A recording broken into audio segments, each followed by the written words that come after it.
प्रेम से बोलिए श्री लक्ष्मी नारायण भगवान की जय। श्री सत्यनारायण भगवान की जय। आप सभी को शरद पूर्णिमा की हार्दिक शुभकामनाएं। श्रोताओं, शरद पूर्णिमा के इस पावन अवसर पर श्री सत्यनारायण भगवान की कथा का प्रारंभ करने से पहले हम सब मिलकर उनके प्रति अपनी श्रद्धा और भक्ति को प्रकट करेंगे। यह कथा केवल भगवान विष्णु के सत्यनारायण रूप की महिमा नहीं दिखाती, बल्कि हमारे जीवन में सत्य, धर्म और सद्गुणों का महत्व भी उजागर करती है। भगवान की यह कथा हमें सिखाती है कि जब भी हम सच्चे मन और पूर्ण विश्वास के साथ भगवान की आराधना करते हैं तो वह हमारी सभी मनोकामनाएं पूर्ण करते हैं और हमारे जीवन से कष्टों को दूर करते हैं। यह कथा जीवन में सुख, शांति, समृद्धि और संतोष पाने का मार्ग दिखाती है। आज हम सभी भगवान सत्यनारायण का आवाहन करते हैं कि वे हम सब पर अपनी अनंत कृपा बनाए रखें और हमें सत्य के मार्ग पर चलने की शक्ति प्रदान करें। इस कथा का श्रवण करने से समस्त बाधाओं का नाश होता है और भगवान की असीम कृपा से जीवन में नए अवसरों का उदय होता है। आइए हम सभी भगवान सत्यनारायण की कथा का आदर पूर्वक श्रवण और स्मरण करें और उनके आशीर्वाद से अपने जीवन को पवित्र, सुखमय और समृद्ध बनाएं। बोलिए श्री गणेश भगवान की जय। श्री लक्ष्मी नारायण भगवान की जय। श्री सत्यनारायण भगवान की जय।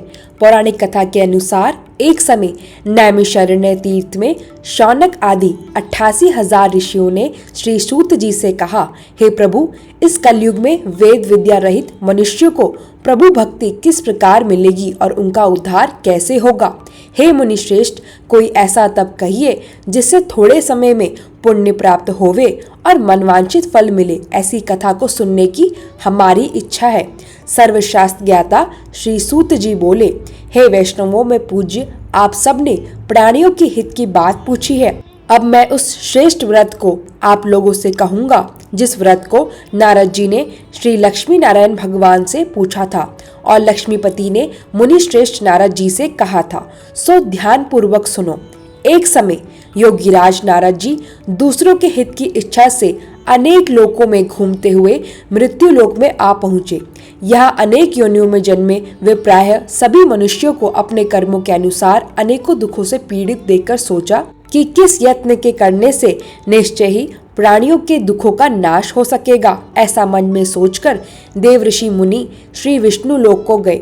वहाँ श्वेत वर्ण और 4 भुजाओं वाले देवों के ईश नारायण को देखकर, जिनके हाथों में शंकर गदा और पद्म थे तथा वरमाला पहने हुए थे, स्तुति करने लगे। हे भगवान, आप अत्यंत शक्ति से संपन्न हैं। मन तथा वाणी भी आपको नहीं पा सकती। आपकी आदि मध्य अंत भी नहीं है। आप निगुण स्वरूप, सृष्टि के आदि भूत और भक्तों के सभी दुखों का नष्ट करने वाले हो। आपको मेरा बारंबार नमस्कार है।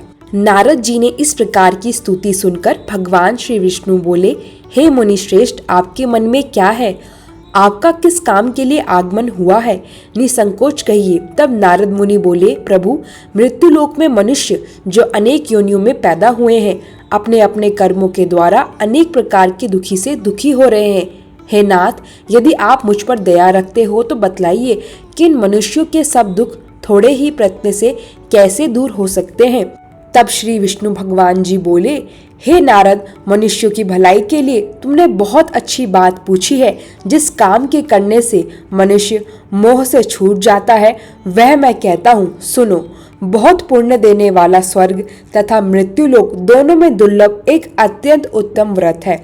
आज मैं प्रेमवश होकर तुमसे कहता हूँ, श्री सत्यनारायण भगवान का यह व्रत अच्छी तरह विधि पूर्वक करके मनुष्य धरती पर आयु पर्यंत सुख भोग कर मरने पर मोक्ष को प्राप्त होता है।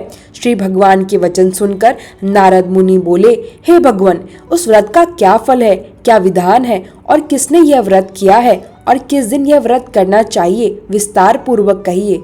भगवान विष्णु बोले, हे नारद, दुख शोक आदि को दूर करने वाला, धन धान्य को बढ़ाने वाला, सौभाग्य तथा संतान को देने वाला यह व्रत सब स्थानों पर विजय करने वाला है। भक्ति और श्रद्धा के साथ किसी भी दिन मनुष्य श्री सत्यनारायण भगवान की प्रातःकाल के समय ब्राह्मणों और बंधुओं के साथ धर्मपरायण होकर पूजा करे, भक्ति भाव से नैदु केले का फल, शहद, घी, दूध और गेहूं का आटा सवाया ले। गेहूं के अभाव में साठी का चूड़ भी ले सकते हैं और सब पदार्थ को भगवान को अर्पण कर देवे तथा बंधुओं सहित ब्राह्मणों को भोजन करावे, पश्चात स्वयं भोजन करे। रात्रि में नृत्य, गीत आदि का आयोजन कर सत्यनारायण भगवान का ध्यान करते हुए समय बीते। इस तरह व्रत करने पर मनुष्य की इच्छा निश्चित पूरी होती है। विशेष रूप से कलिकाल में भूमि पर यही मोक्ष का सरल उपाय है।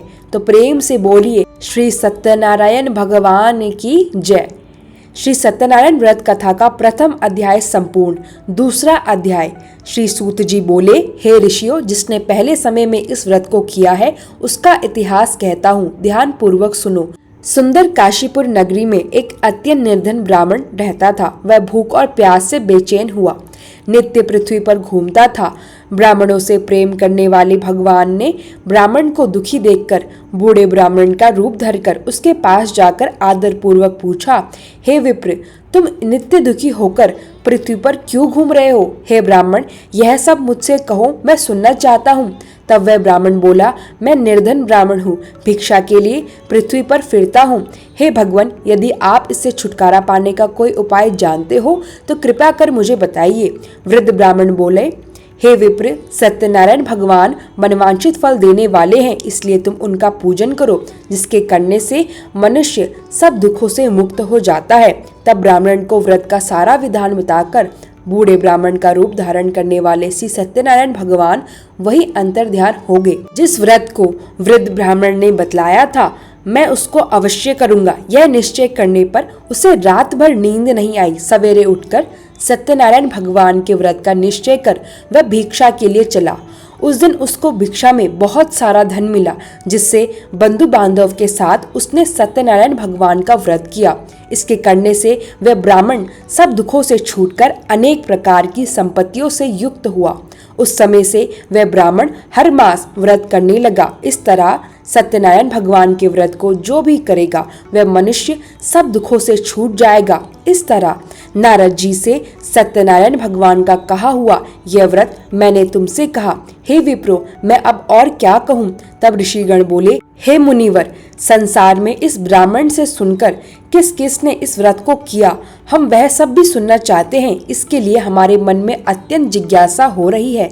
सूत जी बोले, हे मुनियों, जिस जिसने इस व्रत को किया वह सब भी सुनो। एक समय वह ब्राह्मण धन और ऐश्वर्य के अनुसार बंधु बांधुओं के साथ व्रत करने को तैयार हुआ। उसी समय एक लकड़ी बेचने वाला बूढ़ा आदमी आया और बाहर लकड़ियों को रखकर ब्राह्मण के मकान में गया। प्यास से दुखी होकर लकड़हारा उनको व्रत करते देखकर ब्राह्मण को नमस्कार करके कहने लगा, ये आप क्या कर रहे हैं? इसके करने से क्या फल मिलता है? कृपया करके मुझको बताइए। ब्राह्मण ने कहा, सब मनोरथ को पूर्ण करने वाला यह सत्यनारायण भगवान का व्रत है। इसकी ही कृपा से मेरे घर में अन्न धन आदि की वृद्धि हुई है। ब्राह्मण से इस व्रत के बारे में जानकर लकड़हारा अत्यंत प्रसन्न हुआ। चरणामृत लेकर प्रसाद ग्रहण करने के बाद वह अपने घर को गया। अगले दिन लकड़हारा ने अपने मन में इस प्रकार का संकल्प लिया कि आज गांव में लकड़ी बेचने से जो धन मिलेगा उसी से सत्यनारायण भगवान का उत्तम व्रत मैं करूंगा। ऐसा मन में निश्चय कर वह बूढ़ा आदमी लकड़ियां अपने सिर पर रखकर जिस नगर में धनवान लोग रहा करते थे ऐसे सुंदर नगर में गया। उस दिन वहां पर उसे उन लकड़ियों का दाम पहले से चौगुना मिला। तब वह लकड़हारा दाम लेकर अति प्रसन्न होकर पके केले, शक्कर, घी, दूध, दही और गेहूं का चूर्ण इत्यादि सत्यनारायण भगवान के व्रत की कुल सामग्रियों को लेकर अपने घर गया। फिर उसने अपने परिवारजनों को बुलाकर विधि के साथ भगवान का पूजन और व्रत किया। उस व्रत के पुण्य प्रभाव से वह बूढ़ा लकड़हारा धन, पुत्र आदि से युक्त हुआ और संसार के समस्त सुख भोग कर अंत में वैकुंठ लोक को चला गया। श्री सत्यनारायण भगवान की जय। श्री सत्यनारायण व्रत कथा का दूसरा अध्याय संपूर्ण। तीसरा अध्याय। श्री सूत जी बोले, हे श्रेष्ठ मुनियों, अब आगे की कथा कहता हूँ, सुनो। पहले समय में उल्का मुख नाम एक बुद्धिमान राजा रहा करता था। सत्यवक्ता और जितेंद्रिय था। प्रतिदिन देवस्थानों पर जाता और गरीबों को धन देकर उनके कष्ट दूर करता था। उसकी पत्नी कमल के समान मुख वाली और सती साध्वी थी। पुत्र प्राप्ति के लिए भद्र शलाला नदी के तट पर उन दोनों ने सत्यनारायण भगवान का व्रत किया। उस समय वहां एक साधु नामक वैश्य आया। उसके पास व्यापार के लिए बहुत सारा धन था। वह नाव को किनारे पर ठहराकर राजा के पास आ गया और राजा को व्रत करते देखकर विनय के साथ पूछने लगा, हे राजन, भक्ति युक्त चित्त से यह आप क्या कर रहे हैं? मेरी सुनने की इच्छा है, सो आप मुझे बताइए। तब राजा बोले, हे वैश्य, अपने बांधवों के साथ पुत्र आदि की प्राप्ति के लिए यह महाशक्तिमान सत्यनारायण भगवान का व्रत और पूजन मैं कर रहा हूँ। राजन के वचन सुनकर साधु आदर से बोला, हे राजन, मुझे भी इसका सब विधान कहो। मैं भी आपके कहे अनुसार इस व्रत को अवश्य करूंगा। मेरी भी कोई संतान नहीं है और मुझे विश्वास है कि इस व्रत के करने से निश्चय ही मुझे संतान प्राप्ति होगी। तब राजा से सब विधान सुनकर व्यापार से निवृत्त होकर वह आनंद के साथ अपने घर को गया। साधु ने अपनी स्त्री को संतान देने वाले इस व्रत को सुनाया और प्रण किया कि जब मेरे यहाँ संतान होगी तब मैं इस व्रत को करूंगा। साधु ने ऐसे वचन अपनी पत्नी लीलावती से कहे। एक दिन उसकी पत्नी पति के साथ आनंदित होकर संसारिक धर्म में प्रवृत्त होकर श्री सत्यनारायण भगवान की कृपा से गर्भवती हो गई और 10वें महीने में उसके एक सुंदर कन्या का जन्म हुआ। वह कन्या दिनों दिन इस तरह बढ़ने लगी जैसे शुक्ल पक्ष का चंद्रमा बढ़ता है। कन्या का नाम कलावती रखा गया। तब लीलावती ने मीठे शब्दों में अपने पति से कहा कि स्वामी, जो आपने संकल्प लिया था, मैं संतान होने पर सत्यनारायण भगवान का व्रत करूंगा, अब आप उसे करिए। साधु बोला, हे प्रिय, इसके विवाह पर करूंगा। इस प्रकार अपनी पत्नी को आश्वासन देकर वह नगर को चला गया। अब कलावती अपने पिता के घर में रहकर बड़ी हो रही थी। एक दिन साधु ने जब नगर में सखियों के साथ अपनी पुत्री को देखा तो तुरंत दूत को बुलाकर कहा कि पुत्री के लिए कोई सुयोग वर देखकर लाओ। साधु की आज्ञा पाकर दूत कंचन नगर पर पहुंचा और वहां पर बहुत खोज कर, बहुत देखभाल कर कन्या के लिए सुयोग्य वर्णिक पुत्र को ले आया। उस सुयोग्य युवक को देखकर साधु ने अपने बंधु बांधवों सहित प्रसन्नचित होकर अपनी पुत्री का विवाह उसके साथ कर दिया। किंतु दुर्भाग्य से विवाह के समय भी वह उस व्रत को करना भूल गया। तब श्री सत्यनारायण भगवान क्रोधित हो गए और साधु को श्राप दे दिया कि तुम्हें दारुण दुख प्राप्त होगा। अपने कार्य में कुशल साधु वैश्य अपनी जमाता सहित समुद्र के समीप स्थित रत्नपुर नगर में गया और वहां दोनों ससुर जमाई चंद्र के राजा के उस नगर में व्यापार करने लगे। एक दिन भगवान सत्यनारायण की माया से प्रेरित कोई चोर राजा का धन चुराकर भागा जा रहा था, किंतु राजा के दूतों को आता देखकर चोर घबराकर भागते हुए वह धन को वहीं चुपचाप छोड़कर चले गए जहां वह ससुर और जमाई ठहरे हुए थे। जब दूतों ने उन साधु वैश्य के पास राजा के धन को रखा हुआ देखा तो वह उन्हीं को चोर समझकर दोनों को बांधकर ले गए और राजा के पास जाकर बोले, हे राजन, ये दो चोर हम पकड़कर लाए हैं, देखकर आज्ञा दीजिए। तब राजा की आज्ञा से उनको कठोर कारावास में डाल दिया गया और उनका सब धन भी छीन लिया। सत्यनारायण भगवान के श्राप के कारण साधु वैश्य की पत्नी और पुत्री भी इधर घर में बहुत दुखी रहने लगे। उनके घर पर जो भी धन रखा था चोर चुरा कर ले गए। शारीरिक और मानसिक पीड़ा तथा भूख प्यास से अति दुखी होकर और अन्न की चिंता में कलावती एक दिन एक ब्राह्मण के घर गई। वहां उसने सत्यनारायण भगवान का व्रत होते देखा, फिर कथा सुनी और प्रसाद ग्रहण करके रात होने पर वह घर आई। तब उसकी माता ने कलावती से पूछा, हे पुत्री, अब तक कहाँ रही और तेरे मन में क्या है? कलावती कहने लगी, माते, मैंने एक ब्राह्मण के घर श्री सत्यनारायण भगवान का व्रत होते देखा। कन्या के ऐसे वचन सुनकर लीलावती भगवान के पूजन की तैयारी करने लगी। लीलावती ने परिवार और बंधुओं सहित श्री सत्यनारायण भगवान का पूजन किया और वर मांगा कि मेरे पति और दामाद शीघ्र घर आ जाएं। साथ ही प्रार्थना की कि हम सबका अपराध क्षमा करो। सत्यनारायण भगवान इस व्रत से संतुष्ट हो गए और राजा चंद्रकेतु को स्वप्न में दर्शन देकर कहा, हे राजन, तुमने जिन दोनों वैश्य को बंदी बनाकर रखा है वह निर्दोष हैं। उन्हें प्रातः ही छोड़ दो और उनका सब धन जो तुमने ले लिया है उसे वापस लौटा दो, नहीं तो मैं तेरा धन, राज्य, पुत्र आदि सब नष्ट कर दूंगा। राजा से ऐसे वचन कहकर भगवान अंतर ध्यान हो गए। प्रातःकाल राजा चंद्रकेतु ने सभा में अपना स्वप्न सुनाया और फिर दोनों वणिक पुत्रों को कैद से मुक्त कर सभी को बुलाया। दोनों ने आते ही राजा को नमस्कार किया। राजा मीठे वचनों से बोला, हे महानुभावों, तुम्हें 10 वर्ष ऐसा कठिन दुख प्राप्त हुआ है, अब तुम्हें कोई भय नहीं। ऐसा कहकर राजा ने उनको नए नए वस्त्र आभूषण दिए और उनका जितना धन लिया था उससे 2 गुना धन देकर आदर सहित विदा कर दिया। तब वे दोनों वैश्य अपने घर को चल दिए। श्री सत्यनारायण भगवान की जय। श्री सत्यनारायण व्रत कथा का 3रा अध्याय संपूर्ण। 4था अध्याय। श्री सूत जी बोले, साधु बनिया मंगल चारण कर और ब्राह्मणों को धन देकर अपने नगर के लिए चल पड़ा। साधु के कुछ दूर जाने पर इधर भगवान सत्यनारायण की उसकी सत्यता की परीक्षा लेने के विषय में जिज्ञासा हुई। तब वे एक दंडी का वेश बनाकर उस बनिए के सामने गए और पूछा, साधु तुम्हारे नाव में क्या भरा है? तब धन के मध्य में चूर दोनों महाजनों ने अवहेलना पूर्वक हंसते हुए कहा, दंडी सन्यासी क्यों पूछ रहे हो? क्या कुछ मुद्रा लेने की इच्छा है? हमारी नाव में तो लता और पत्ते आदि भरे हैं। उनकी ऐसी निष्ठुर वाणी सुनकर दंडी वेशधारी भगवान बोले, तुम्हारी बात सच हो जाए। ऐसा कहकर दंडी सन्यासी को रूप धारण किए भगवान कुछ दूर जाकर समुद्र के समीप बैठ गए। इधर दंडी के चले जाने पर नित्य क्रिया करने के बाद उतराई हुई यानी जल में ऊपर की ओर उठी हुई नौका को देखकर साधु अत्यंत आश्चर्य में पड़ गया और नाव में लता और पत्ते आदि देखकर मूर्छित होकर पृथ्वी पर गिर पड़ा। होश आने पर वणिक पुत्र चिंतित हो गया। तब उसके दामाद ने इस प्रकार कहा कि पिताजी आप शोक क्यों करते हैं? दंडी ने श्राप दे दिया है। इस स्थिति में वे ही चाहे तो सब कुछ कर सकते हैं, इसमें संशय नहीं। अंततः उन्हीं की शरण में हमको चलना चाहिए और वही मन की इच्छा पूर्ण होगी।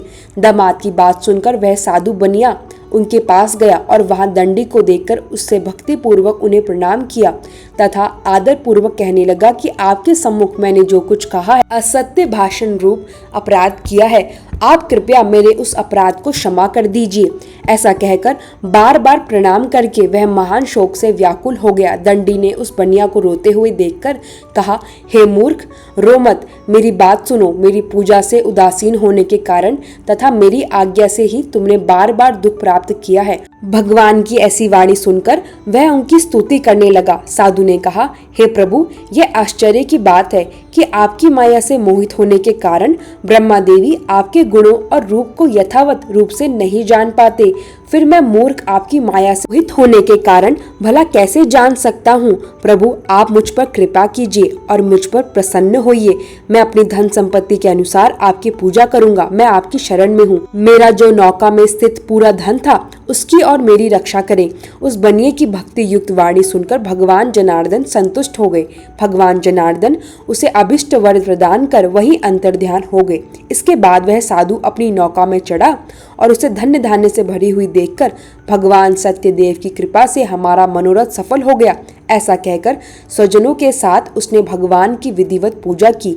भगवान श्री सत्यनारायण की कृपा से वह आनंद से परिपूर्ण हो गया और नाव को प्रत्यन पूर्वक संभालकर उसने अपने देश के लिए प्रस्थान किया। साधु बनिया ने अपने दामाद से कहा, वह देखो मेरे रत्नपुरी नगरी दिखाई दे रही है। इसके बाद उसने अपने धन के रक्षक दूत को अपने आने का समाचार देने के लिए अपनी नगरी में भेजा। उसके बाद उस दूत ने नगर में जाकर साधु की पत्नी को हाथ जोड़कर प्रणाम किया और उसके लिए अभीष्ट बात की। सेठ जी अपने दामाद और बंधु वर्ग के साथ बहुत सारे धन धान्य से संपन्न होकर नगर के निकट पधार गए। दूत के मुख से यह बात सुनकर वह अत्यंत आनंदित हुई और उस साध्वी ने श्री सत्यनारायण की पूजा करके अपनी पुत्री से कहा, पुत्री मैं साधु के दर्शन के लिए जा रही हूँ, तुम भी जल्दी आना। माता का ऐसा वचन सुनकर व्रत को समाप्त करके प्रसाद का परित्याग करके कलावती भी अपने पति का दर्शन के लिए चल पड़ी। इससे भगवान सत्यनारायण रुष्ट हो गए। उन्होंने उसके पति को तथा नौका को धन के साथ हरण करके जल में डुबो दिया। इसके बाद कलावती कन्या अपने पति को ना देखकर महान शोक से रुद्ध करती हुई पृथ्वी पर गिर पड़ी। नाव का आदर्श नगर भयभीत मन से साधु बनिया ने सोचा, यह क्या आश्चर्य हो गया। नाव का संचालन करने वाले भी सभी चिंतित हो गए। इसके बाद वह लीलावती भी कन्या को देखकर दुख से व्याकुल हो गई और अत्यंत दुख से विलाप करती हुई अपने पति से इस प्रकार बोली, स्वामी, अभी अभी नौका के साथ वह अदृश्य कैसे हो गया। न जाने किस देवता की उपेक्षा से वह नौका हरण कर ली गई, या फिर श्री सत्यनारायण का महात्म में भला कौन जान सकता है। ऐसा कहकर वह अपने परिवारजनों के साथ विलाप करने लगी और कलावती कन्या को गोद में लेकर रोने लगी। कलावती भी अपने पति के नष्ट हो जाने पर दुखी हो गई और पति की पादुका लेकर उनका अनुगमन करने के लिए उसने मन में निश्चय किया। कन्या के इस प्रकार के आचरण को देखकर पत्नी सहित वह धर्म के साधु बनिया अत्यंत शोक व्याकुल हो गया और सोचने लगा, या तो भगवान सत्यनारायण ने यह अपहरण किया है, या फिर हम सभी भगवान सत्यदेव की माया से मोहित हो गए हैं। अपने धन की शक्ति के अनुसार मैं भगवान श्री सत्यनारायण की पूजा करूंगा। तब सभी को बुलाकर इस प्रकार कहकर उसने अपने मन की इच्छा प्रकट की और बारंबार भगवान सत्यदेव को दंडवत प्रणाम किया। इससे दिनों के परिपालन भगवान सत्यदेव प्रसन्न हो गए। भक्तवत्सल भगवान ने कृपा पूर्वक आकाशवाणी की कि तुम्हारी कन्या प्रसाद छोड़कर अपने पति को देखने चली गई है। निश्चय ही इस कारण उसका पति अदृश्य हो गया है। यदि घर जाकर यह प्रसाद ग्रहण करके वापस आए तो हे साधु बनिया, तुम्हारी पुत्री पति को प्राप्त करेगी, इसमें संशय नहीं है। कलावती ने भी वह दिव्य आकाशवाणी सुनी तो वह शीघ्र ही अपने घर गई और उसने प्रसाद ग्रहण किया। वापस आकर उसने अपने परिवारजनों और अपने पति को भी देखा। तब कलावती कन्या ने अपने पिता से कहा कि पिताजी, अब तो घर चलिए, देर क्यों कर रहे हैं। कन्या की बात सुनकर वणिक का पुत्र संतुष्ट हो गया और विधि विधान से भगवान सत्यनारायण का पूजा करके धन तथा बंधु बांधुओं के साथ अपने घर को गया। इसके बाद पूर्णिमा और संक्रांति पर्वों पर भगवान सत्यनारायण का पूजन करते हुए इस लोक में सुख भोग कर अंत में वह सत्यपुर वैकुंठ लोक को चला गया। प्रेम से बोलिए सत्यनारायण भगवान की जय। श्री सत्यनारायण भगवान व्रत कथा का चौथा अध्याय संपूर्ण। पांचवा अध्याय। श्री सूत जी बोले, श्रेष्ठ मुनियों, अब इसके बाद मैं दूसरी कथा कहूंगा, आप लोग ध्यान पूर्वक सुनिए। अपनी प्रजा का पालन करने में तत्पर तुंगध्वज नाम एक राजा था। उसने सत्यदेव के प्रसाद का परित्याग करके दुख प्राप्त किया। एक बार वह वन में बहुत से पशुओं को मारकर वट वृक्ष के नीचे आया। वहां उसने देखा कि गोपगण बंधु बांधुओं के साथ संतुष्ट होकर भक्ति पूर्वक भगवान सत्यदेव की पूजा कर रहे हैं। राजा यह देखकर भी अहंकार वश ना तो वहां गया और ना ही उसने भगवान सत्यनारायण को प्रणाम किया। पूजन के बाद सभी गोपगण भगवान का प्रसाद राजा के समीप रखकर वहां से लौट गए और इच्छा अनुसार उन सभी ने भगवान का प्रसाद ग्रहण किया। इधर राजा को प्रसाद का परित्याग करने से बड़ा दुख मिला। उसका संपूर्ण धन्य धान्य और सभी पुत्र नष्ट हो गए। राजा ने मन में यह निश्चय किया कि अवश्य ही भगवान सत्यनारायण ने हमारा नाश कर दिया है, इसलिए मुझे वहां जाना चाहिए। वहां श्री सत्यनारायण का पूजन हो रहा है। ऐसा मन में निश्चय करके वह राजा गोपगणों के समीप गया और उसने गोपगणों के साथ भक्ति श्रद्धा से युक्त होकर विधि पूर्वक भगवान सत्यदेव की पूजा की। भगवान सत्यदेव की कृपा से वह पुनः धन और पुत्रों से संपन्न हो गया तथा इस लोक में सभी सुखों का उपभोग कर अंत में सत्य पर वैकुंठ लोक को प्राप्त हुआ। श्री सूत जी कहते हैं, जो व्यक्ति इस परम दुर्लभ श्री सत्यनारायण के व्रत को करता है और पूर्णम तथा फल प्रदायिनी भगवान की कथा को भक्ति युक्त होकर सुनता है, उसे भगवान सत्यनारायण की कृपा से धन्य धान्य आदि की प्राप्ति होती है। दरिद्र धनवान हो जाता है, बंधन में पड़ा हुआ बंधन से मुक्त हो जाता है, डरा हुआ व्यक्ति भय मुक्त हो जाता है। यह सत्य बात है, इसमें संशय नहीं है। इस लोक में वह सभी इच्छित फलों को भोगकर अंत में सत्यपुर वैकुंठ लोक को जाता है। हे ब्राह्मणों, इस प्रकार मैंने आप लोगों से भगवान सत्यनारायण के व्रत को कहा, जिसके करके मनुष्य सभी दुखों से मुक्त हो जाता है। कलयुग में तो भगवान सत्यदेव की पूजा विशेष फल प्रदान करने वाली है। भगवान विष्णु को ही कुछ लोग काल, कुछ लोग सत्य, कोई ईश और कोई सत्यदेव तथा दूसरे लोग सत्यनारायण नाम से कहेंगे। अनेक रूप धारण करके भगवान सत्यनारायण सभी को मनो सिद्ध करते हैं। कलयुग में सनातन भगवान विष्णु ही सत्यव्रत रूप धारण करके सभी का मनोरथ पूर्ण करने वाले होंगे। हे श्रेष्ठ मुनियों, जो व्यक्ति नित्य भगवान सत्यनारायण की इस व्रत कथा को पढ़ता या सुनता है, भगवान सत्यनारायण की कृपा से उसके सभी पाप नष्ट हो जाते हैं। हे मुनिवर, पूर्व काल में जिन लोगों ने भगवान सत्यनारायण का व्रत किया था, उसके अगले जन्म का वृत्तांत कहता हूँ, आप लोग सुनिए। महान प्रजा संपन्न सतानंद नाम के ब्राह्मण सत्यनारायण व्रत करने के प्रभाव से दूसरे जन्म में सुदामा नामक ब्राह्मण हुए और उस जन्म में भगवान श्री कृष्ण का ध्यान करके उन्होंने मोक्ष प्राप्त किया। लकड़हारा भील गोहों का राजा हुआ और अगले जन्म में उसने भगवान श्री राम की सेवा करके मोक्ष प्राप्त किया। महाराज उल्कामुख दूसरे जन्म में राजा दशरथ हुए, जिन्होंने श्री रंगनाथ की पूजा करके अंत में वैकुंठ प्राप्त किया। इस प्रकार धार्मिक और सत्यवती साधु पिछले जन्म के सत्यव्रत के प्रभाव से अपने दूसरे जन्म में मोरध्वज नामक राजा हुआ। उसने आर्य से चीरकर अपने पुत्र की आदि देह भगवान विष्णु को अर्पित कर मोक्ष प्राप्त किया। महाराज तुंगध्वज जन्मांतर में स्वयंभू मनु हुए और भगवत संबंधी संपूर्ण कार्यों का अनुष्ठान करके वैकुंठ लोक को प्राप्त हुए। जो गोप गणे थे वह सब जन्मांतर में ब्रजमंडल में निवास करने वाले गोप हुए और सभी राक्षसों का संहार करके उन्होंने श्री भगवान का शाश्वत धाम गोलोक प्राप्त किया। प्रेम से बोलिए श्री सत्यनारायण भगवान की जय। श्री लक्ष्मी नारायण भगवान की जय।